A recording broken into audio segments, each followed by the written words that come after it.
ninguém vive sem água, porém, ninguém vive só com água. Você precisa ter a água para sobreviver, mas também para, vamos dizer, para produzir.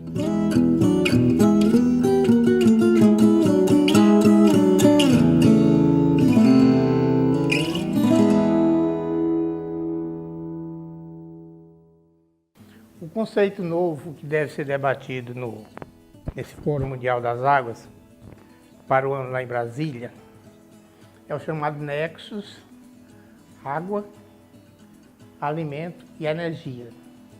Você tem que ter o trinômio e o grande desafio é o equilíbrio desses três entes, dessa tríade, é trabalhar com equilíbrio. Você não pode ser só água se as pessoas não têm emprego, não têm dignidade. Se as pessoas não têm energia, não têm conforto. Então, o grande desafio do momento é a sabedoria política, vamos dizer assim, de fazer o equilíbrio desses três entes. Chamado Nexus, água, energia, alimento. Bom, o problema de recursos hídricos no Ceará é um problema, como falei, crucial. E tem que ser analisado do ponto de vista de quais as soluções mais viáveis. Primeiro ponto que tem que ser colocado é que não existe a bala de prata para o problema da seca, né, no semiárido. Mas não existe uma solução, ou mesmo um conjunto de soluções que vai resolver o problema da seca. Agora, existem algumas soluções, algumas medidas que devem e podem ser tomadas para nós convivermos com a seca de maneira menos traumática, como aconteceu, né, na história do Ceará, na história dos estados da região semiárida. Nós temos a lógica, é uma lógica mundial, a lógica econômica de conseguir água, de aumentar a oferta de água. Primeiro, a sociedade usa as águas mais próximas, águas locais. Aí vai afastando, vai buscando água mais longe, a água vai ficando mais cara. Chega uma situação que aquele estoque local está todo comprometido, aí você pega uma transferência de água mais longe, que é o nosso caso aqui. Nós começamos trazendo água do Acarape do Meio na década de 1920. Na década de 80 foram feitos aquele sistema 70-80, o sistema Pacuti-Riachão, que supostamente iria fornecer água para Fortaleza até o ano 2000, mas tivemos a grande seca de 1993, onde aconteceu o Canal do Trabalhador. É bom entender, né, que o sistema integrado hoje do sistema do Vale do Jaguaribe e do Banabuiú é um sistema bastante flexível. Nós temos várias alternativas, né, da integração desse sistema. Nós temos o açude Banabuiú, nós temos o açude Oroz, temos o açude Castanhão. A partir de 1993, nós podemos contar com o Canal do Trabalhador, né, que integrou a bacia do Jaguaribe ao sistema metropolitano. Então, foi muito importante a construção do Canal do Trabalhador no sentido não só da emergência que ocorreu no momento, mas no sentido de integrar, né, a maior reserva de água que nós temos hoje no estado do Ceará, que é a bacia do Jaguaribe, né, que é composta aí pelos grandes reservatórios, né, como Castanhão, né, reservatório com 6,7 bilhões, o Banabuiú com 1 bilhão e 700 e o Oroz, um reservatório com 1 bilhão e 940 milhões. Então, integramos o maior sistema de água do estado do Ceará, que está na bacia do Jaguaribe, através do Canal do Trabalhador, em 93 ao sistema metropolitano, portanto, dando uma garantia maior à região metropolitana.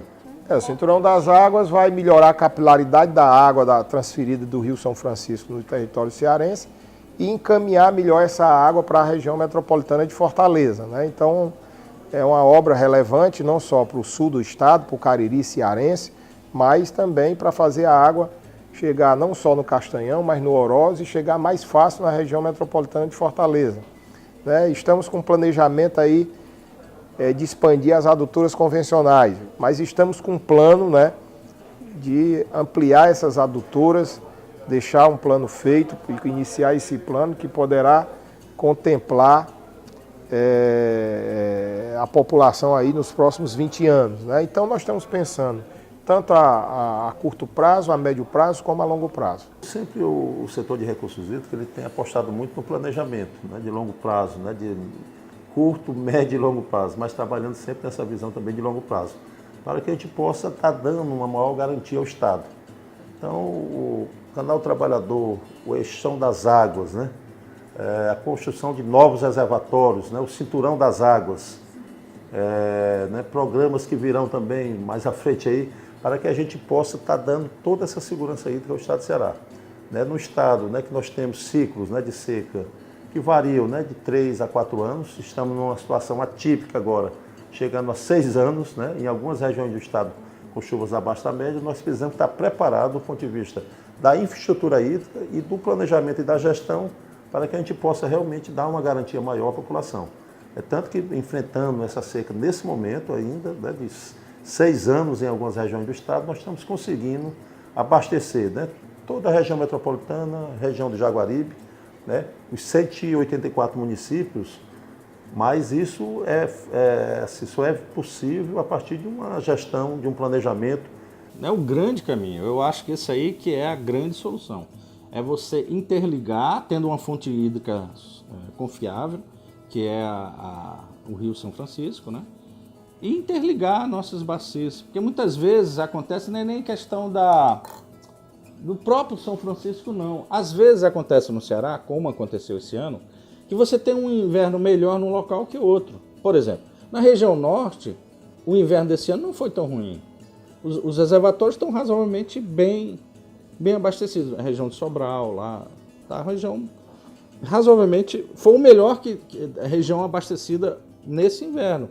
Então você pode fazer o reverso. Então quando você tem uma região, se houvesse um caso, você tem uma região com umas chuvas boas e outras não, você poderia fazer o reverso através do Cinturão das Águas. Então não é só por causa do São Francisco, é para você fazer uma uniformização da distribuição da água no Ceará. Isso é muito importante. A perspectiva do Cinturão é a integração, né, do lado mais oeste do estado do Ceará.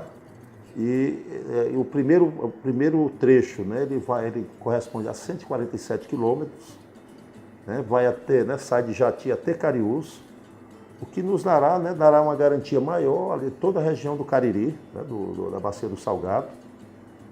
Vai reforçar, né, ali hoje nós temos água subterrânea, mas estamos no limite, né, de uso de água subterrânea na Bacia do Salgado, e o Cinturão das Águas vai também favorecer também garantia do abastecimento de toda aquela região e também do crescimento econômico também daquela região.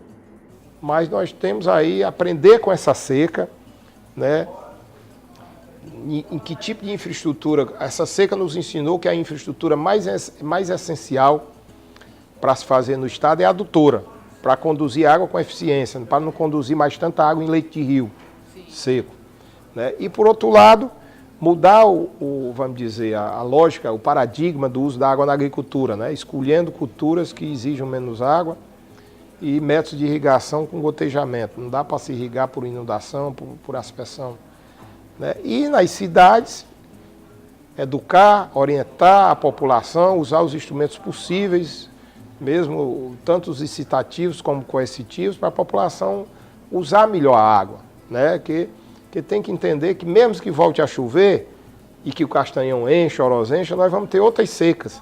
Aí precisamos trabalhar essa convivência com a seca com a forma adequada.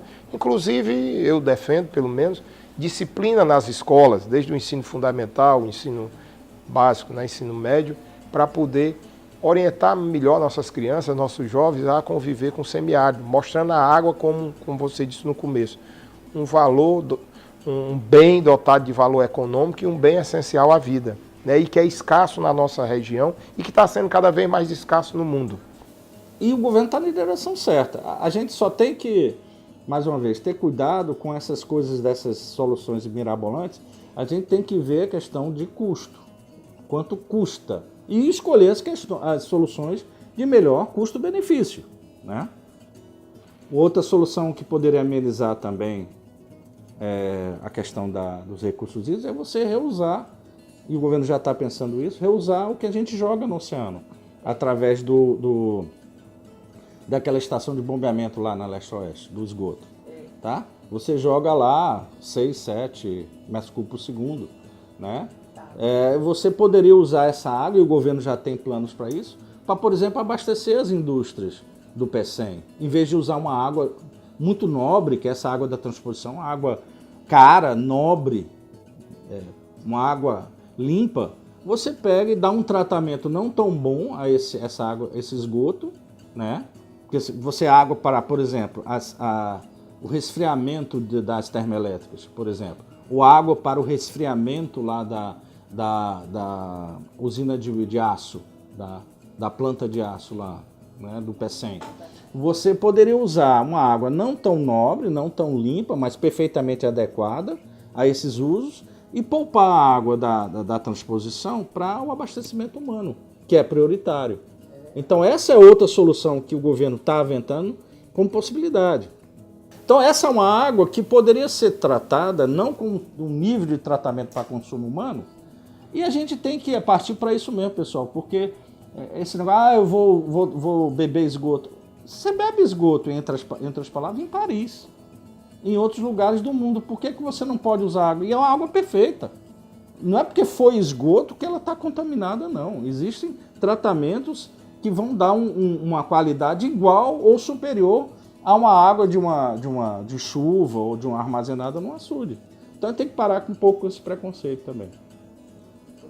A conclusão, vamos dizer, a síntese do nosso processo é começar realmente a pensar em criar infraestruturas hídricas sustentáveis.